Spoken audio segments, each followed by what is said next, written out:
UP में हुए 7 सीटों पर उपचुनाव में योगी का दबदबा कायम रह सकता है।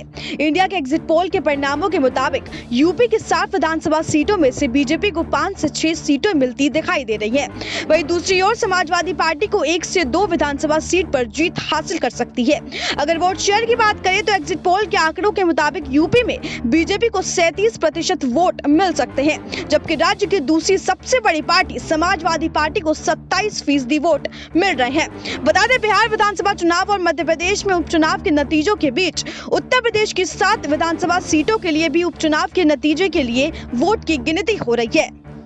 ताजा खबर के मुताबिक सभी सीटों से रुझान सामने आए हैं, जिनमें बीजेपी 5 और समाजवादी पार्टी 1 पर आगे चल रही है। एक सीट बसपा के खाते में जीत दिख रही है। वहीं बीजेपी प्रत्याशी बुलंदशहर सदर, उन्नाव के बांगरमऊ, देवरिया के देवरिया सदर और फिरोजाबाद के टुंडला सीट में आगे चल रही है। समाजवादी पार्टी ने जौनपुर के मलुनी और अमरोहा के नौगावा सादात क्षेत्र में बढ़त बना ली है। वहीं घाटमपुर सीट पर बढ़त पर चल रहे भाजपा के उपेंद्र नाथ पासवान को बसपा के कुलदीप शंखवार ने पीछे छोड़ दिया है। इन नतीजों से यूपी की मौजूदा सरकार पर कोई असर नहीं पड़ेगा, लेकिन यदि भाजपा विजयी होती है तो ये संदेश जरूर जाएगा कि लोग मुख्यमंत्री योगी आदित्यनाथ के कामकाज से खुश हैं। वही विपक्ष यदि बेहतर प्रदर्शन करता है तो उसे सरकार पर सवाल उठाने का मौका मिल जाएगा। वैसे एग्जिट पोल में 7 से 5 से 6 सीटों पर भाजपा की ही जीत का अनुमान लगाया जा रहा है। समाजवादी पार्टी को 1 या 2 सीट मिल सकती है। देखना यह है कि बसपा और कांग्रेस खाता खोल पाता है या फिर नहीं।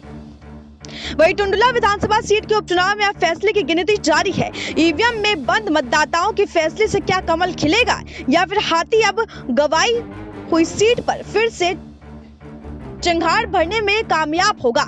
यह साइकिल के सूरमा 18 साल पुराना इतिहास दोहराएंगे। दोपहर 2 बजे तक जीत की तस्वीर लगभग साफ हो जाएगी। वही सबसे पहले पोस्टल बैलेट की गिनती की जारी है। 2017 में 2 दशक बाद भाजपा ने टुंडला सीट में जोरदार वापसी की थी। वही विधायक बने प्रोफेसर एसपी सिंह बघेल की कैबिनेट मंत्री बनाया गया था।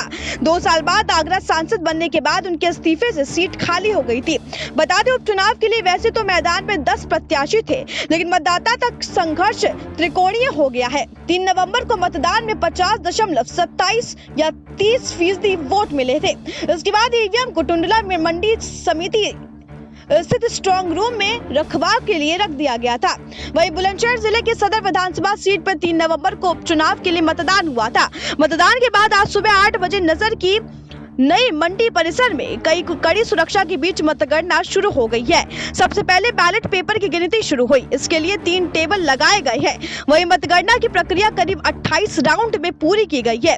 मालूम हो कि सदर विधानसभा सीट पर हुए उपचुनाव में मुख्य दलों के साथ कुल 18 प्रत्याशी मैदान में है। मंगलवार सुबह 7 बजे कड़ी सुरक्षा के बीच ईवीएम को प्रत्याशियों के समक्ष गोदाम से बाहर निकाला गया। उसके बाद मतगणना की प्रक्रिया शुरू कर दी गई। वहीं उत्तर प्रदेश की जिन सीटों पर बीते 3 नवंबर को मतदान हुआ था, उनके नाम जौनपुर के मलनी, देवरिया के देवरिया सदर और उन्नाव के बांगरमऊ, फिरोजाबाद के टुंडला, अमरोहा के नौगाव सादात और कानपुर के घाटमपुर बुलंदशहर सदर की सीट है। इन उपचुनावों में भाजपा ने पूरा दम लगाकर प्रचार किया है। वही खुद मुख्यमंत्री और उप मुख्यमंत्री की निगरानी में ये चुनाव लड़ा जा रहा है। वही कांग्रेस पर भी पूरे देश की नजर है, क्योंकि पार्टी खाता नहीं खोल पाती तो प्रियंका गांधी वाड्रा पर सवाल उठेंगे। Bureau report, Bhojpuri next 9 news.